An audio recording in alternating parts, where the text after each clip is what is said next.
the first COVID-19 case was confirmed here in Arizona 2 years ago. We take a look at the latest in the pandemic. Plus, a new report found that 20% of high school students use tobacco products. How cities are working to prevent addiction. And later, more people are having trouble finding veterinary care for their furry family members. We'll show you how one group is trying to find help for pet owners. Cronkite News starts now.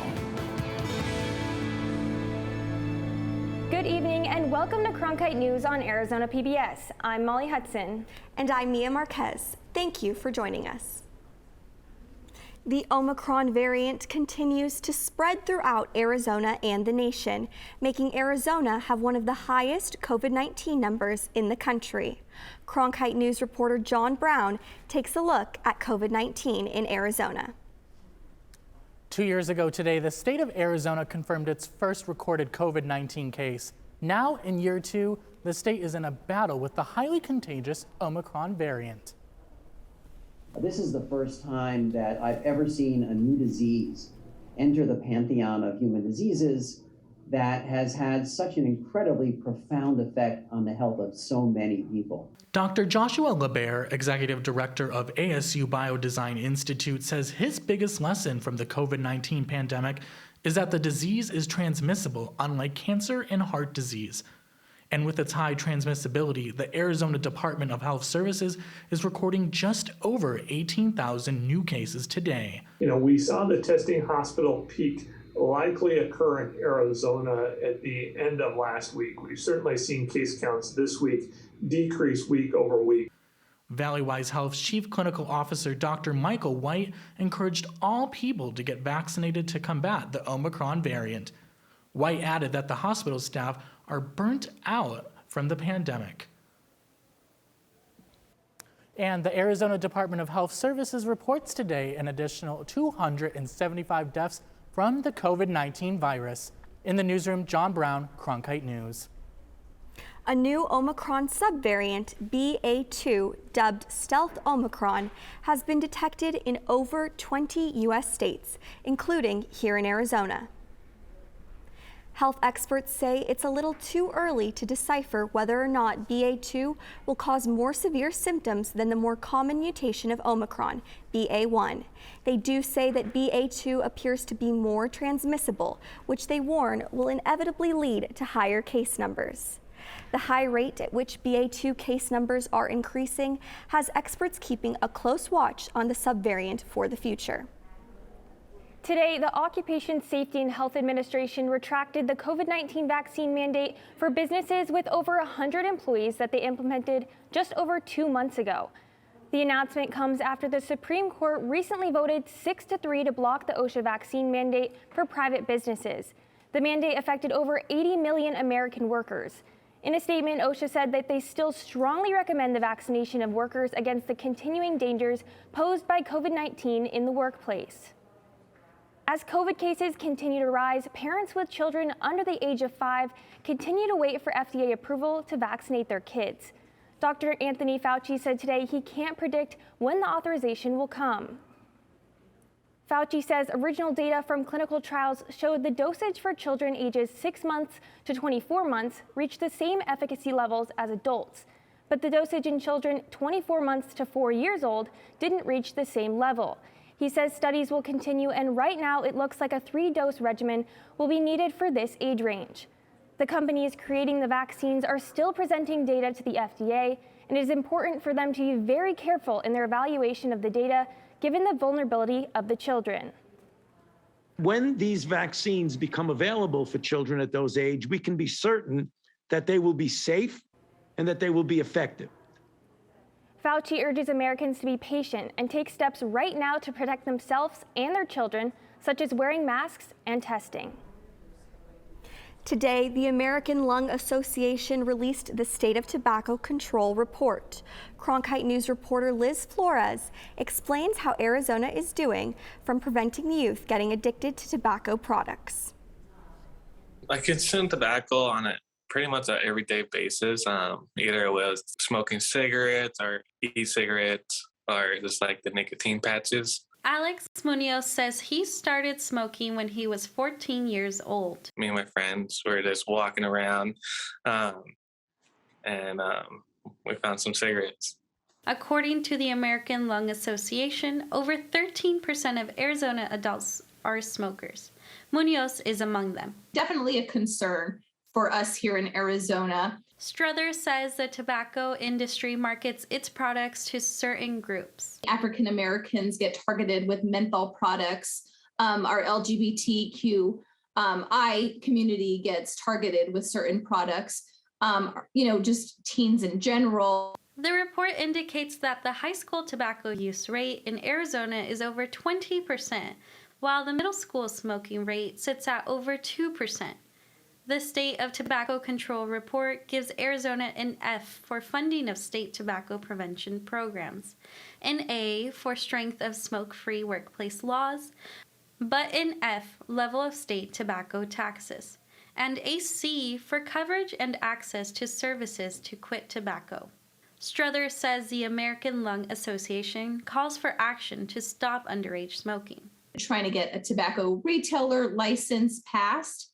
Arizona is only one of a handful of states that doesn't have one. So right now in Arizona, we don't even know really who can sell tobacco, who's allowed to, and who's doing it.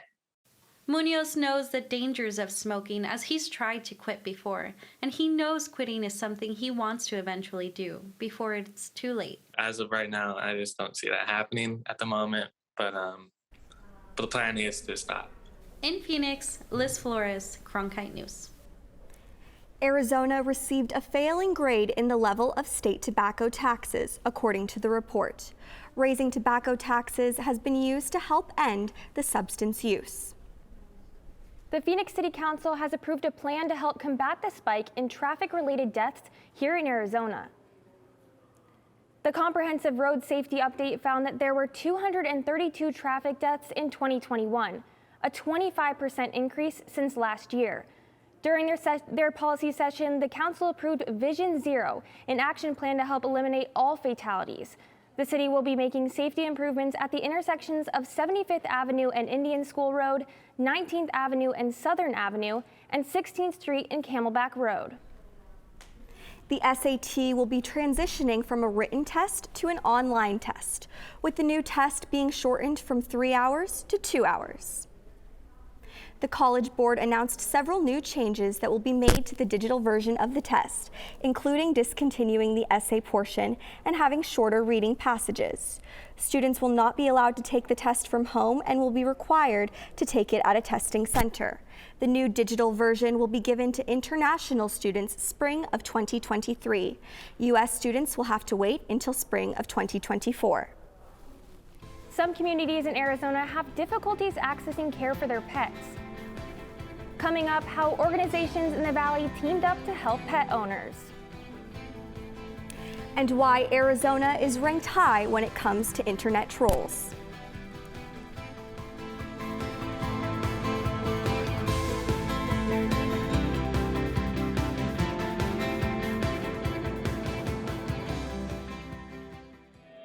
Cronkite News is more than your local news station.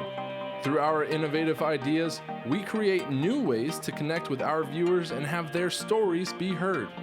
Our cutting-edge technology allows us to take a deeper dive into seeking the truth and delivering new perspectives.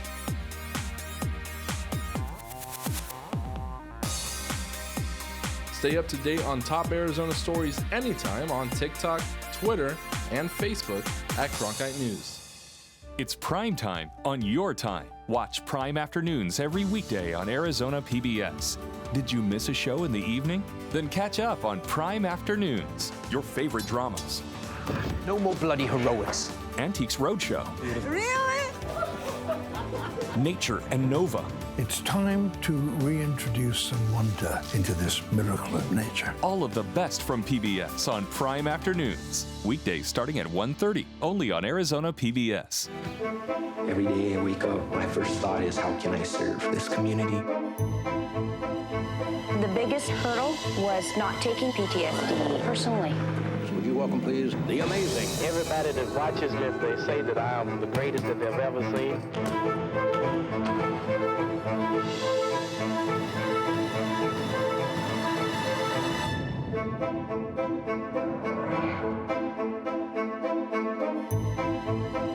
Here we go, lights up. Whoa. As artists, we conduct our educations in public. You can never know whether it's going to be a success. One just has to risk it. It's you and the work and the place. It's a very particular relationship. Here's our lens. Tell us what you think. Friday night at 9 on Arizona PBS.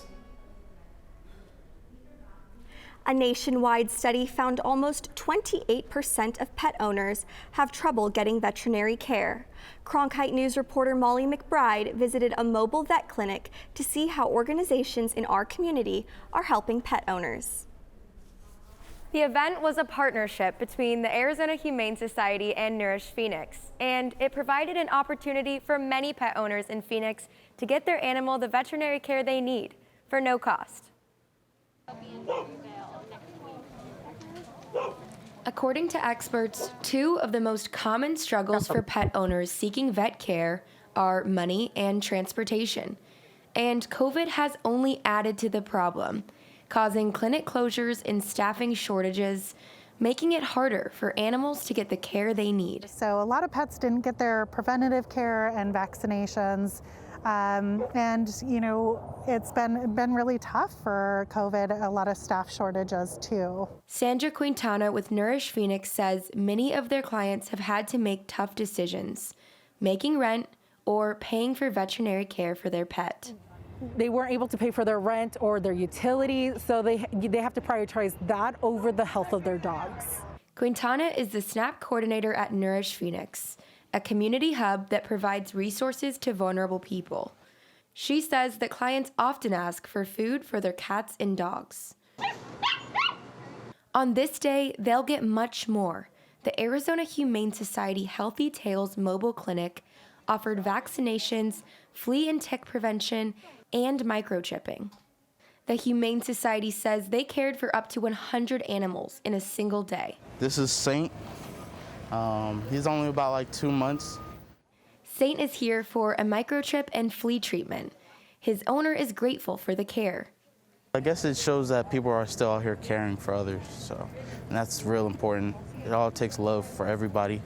Everybody needs to find love in everybody, so. The mobile clinic is out in neighborhoods across the valley. This Saturday, it will be in the Maryvale Community Center. For more information on upcoming events, visit the Arizona Humane Society website. In the newsroom, Molly McBride, Cronkite News. The Arizona Humane Society has received a $5 million donation from the son of the founder of Walmart for its new Metro Phoenix campus. The Rob and Melanie Walton Foundation gifted the money for the Papago Park campus, which will also be named after them. The 72,000 square foot campus is set to open in November. It will be home to an adoption center and state-of-the-art animal hospital that aims to serve and expand the care of Arizona's pets. A new study found Arizona ranks among one of the highest states for internet trolling in America. The study conducted by Redact found 19% of Arizonans admitted to trolling someone online in the past. Internet trolling is defined as posting offensive, irrelevant comments online about someone else with the intent of causing emotional responses. The messages are often anonymous but can develop into online bullying. The report, which surveyed almost 4,000 respondents, shows the national average for internet trolling is 17%. Almost half of the respondents think internet trolling should be a crime under federal law. Temperatures were a little cooler this morning. Nick Shesky is in the Weather Center forecast. Yeah, so we're getting into the center of winter kind of here, and as we're moving through this winter season, we're getting some frigid temperatures across the northern U.S. Cities like Buffalo, Chicago, and Minneapolis are getting sub 30-degree temperatures, 30, 24 up in Minneapolis, 28 in Buffalo. And as we move here to Arizona, it's not below 30. It's actually pretty nice here in Arizona. It was 64 right about now, and as we move into this evening, as that sun sets, it's going to set down to 53 degrees, low 50s. Without that sun beating down on you, it's going to feel pretty chilly, but nothing compared to what other places in the U.S. are feeling. Now, as we look at tomorrow's high temperatures here in Phoenix, it's going to be similar to what it was today, about 70 degrees, a pretty nice day. But up north, it's going to be pretty chilly in those northern cities, 45 in Flagstaff, 44 in the Grand Canyon, and 49 degrees up in Page. So pretty chilly up in those northern cities there in our state, but pretty nice day here in Phoenix tomorrow. And as we move into the future for our next 8 days here, this weekend's going to be pretty sunny and nice, 72, 74 degrees. On Sunday and Monday, those clouds are going to roll in, and the temperature is going to drop because of that. It's going to get down to 67, 63, the low 60s there as we head into next week. But the sun will still be shining in the sky, just a little cooler temperatures. So in the Weather Center, Nick Shesky, Cronkite News. I'm Zachary Larson. Coming up after the break, I'll have your Cronkite Sports Report. The Baseball Hall of Fame ballots are in. We'll tell you if Curt Schilling made the class of 2022 next.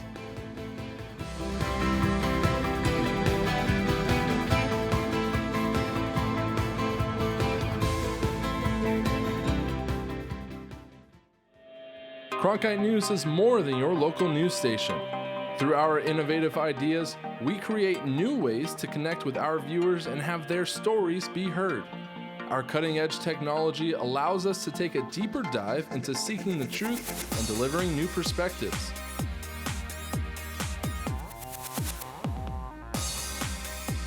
Stay up to date on top Arizona stories anytime on TikTok, Twitter, and Facebook at Cronkite News. It's prime time on your time. Watch Prime Afternoons every weekday on Arizona PBS. Did you miss a show in the evening? Then catch up on Prime Afternoons, your favorite dramas. No more bloody heroics. Antiques Roadshow. Really? Nature and Nova. It's time to reintroduce some wonder into this miracle of nature. All of the best from PBS on Prime Afternoons. Weekdays starting at 1:30, only on Arizona PBS. Every day I wake up, my first thought is, how can I serve this community? The biggest hurdle was not taking PTSD personally. Would you welcome, please, the amazing. Everybody that watches this, they say that I am the greatest that they've ever seen.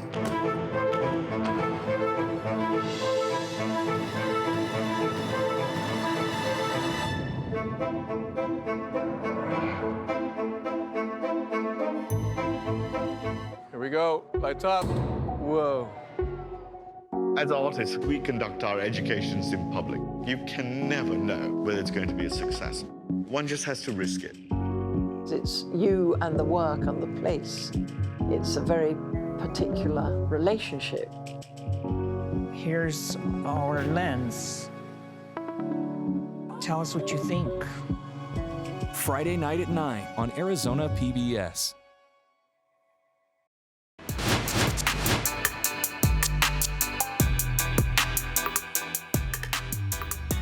Welcome back to Cronkite News. I'm Zachary Larson, and this is your Cronkite Sports Report.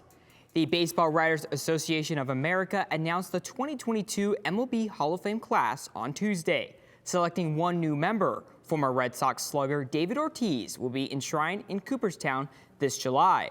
Once again, two former players with Arizona ties fall short. Former Diamondback Curt Schilling and former Sun Devil Barry Bonds both failed to reach the 75% voting threshold needed for induction. Each was in their 10th and final year on the ballot, meaning any future consideration now falls with the Today's Game Committee, which will vote next December. MLB writer and Hall of Fame voter Bob Nightingale was among those who advocated for the inclusion of Bonds in the Hall of Fame. You can argue he's the greatest player of all time. People talk about Babe Ruth and stuff, but that was pre-integration and everything else. So I'm a real player. Every player that played against him will tell you the greatest player I've ever seen. So yeah, I voted for him, all 10 years. Third-ranked Arizona collapsed offensively against number 7 UCLA last night in a Pac-12 showdown. The loss at Poly Pavilion in LA means the Bruins move into a tie with Arizona atop the conference standings. The game was won handily by UCLA by a score of 75-59, an uncharacteristic result for an Arizona team which averages just under 90 points per game. The Wildcats now look to rebound with a Territorial Cup matchup against unranked Arizona State in Tucson on Saturday. Head coach Tommy Lloyd is already looking ahead. I'm putting this one on the back burner for a little bit. I mean, we'll look at it and slice and dice it. I'm moving forward. I mean, you know, you play a 20-game conference season. Each one counts as one in the standings. Next one's Arizona State, and we're going to lock into that. With the announcement that the Suns have extended the contract of general manager James Jones, Valley fans have good reason to be excited. Since arriving, Jones has led a resurgence for the franchise. When Jones arrived in 2019, the Suns were coming off a dismal season when they won just 19 games. And now, just 3 years later, Jones was named the NBA's Executive of the Year. He's led the way of the signing of key players such as Chris Paul, Cameron Payne, Landry Shamet, and more. The team sits at 122-69 since Jones arrived. This year's Super Bowl is just 18 days away, but the groundwork has already begun for next year's Super Bowl in Glendale. Cronkite News reporter Tyler Rolfs shows us the positive impact that hosting the Super Bowl brings to Arizona. The Arizona Super Bowl Host Committee launched their plans and preparation for the big game in 2023. Arizona Cardinals owner and president Michael Bidwell was there alongside Governor Doug Ducey to help kick off the event. This is our state's fourth time hosting one of the biggest events, if not the biggest events in sports, and we're especially excited for this one. Super Bowl 57 is coming to Arizona, and they join a short list of sites to host this event 4 times, joining Los Angeles, Tampa Bay, New Orleans, and South Florida. The last time the Grand Canyon State hosted this event was back in 2015. The game was an all-time classic between the Seahawks and Patriots that set a television ratings record. For the Valley, the game provided an economic boost of more than 30% from when the game came to Phoenix in 2008. The Super Bowl attracted 90,000 out-of-state visitors to Arizona, generating an economic impact in excess of $500 million. Then, in 2015, we built on that success with more than 120,000 people. So we're on a trajectory to attract more viewers, bring more people into our state, and another boost to our already booming economy. A lot of hard work and preparation goes into putting on such a huge event like the Super Bowl. The Arizona Host Committee announced the addition of former Cardinals All-Pro wide receiver Larry Fitzgerald to its committee. We got Fitz back on the team as our executive chairman, and we've got him not necessarily on the field, but as close as we could get him, helping us with this effort. And he couldn't be more excited. He is Mr. Football. While Fitzgerald says he doesn't have the urge to play right now, he continues to help out the football landscape in Arizona. From Phoenix, Tyler Rolfs, Cronkite News.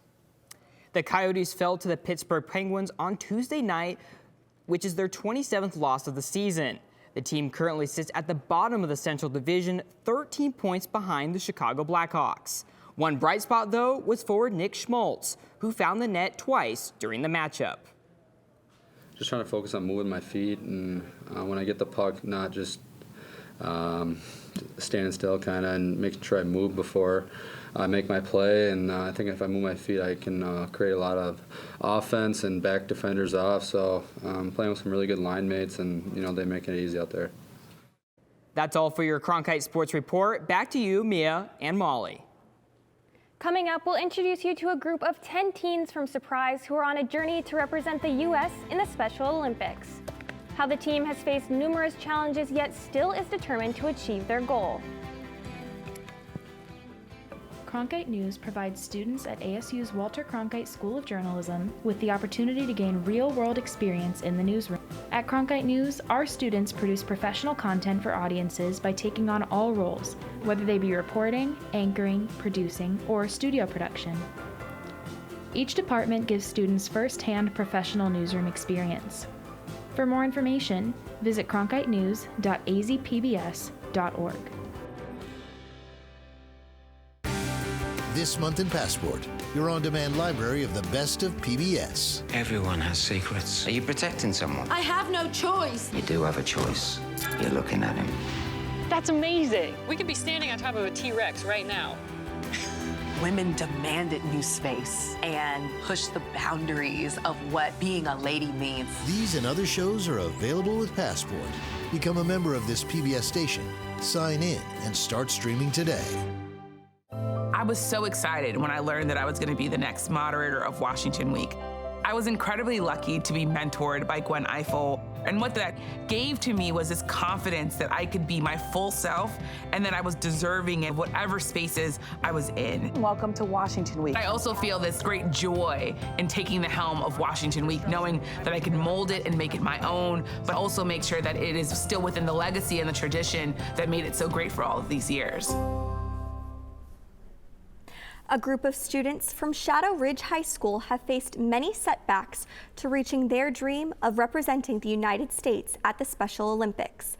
Now, they need your help to make it to the Games in Russia in 2023.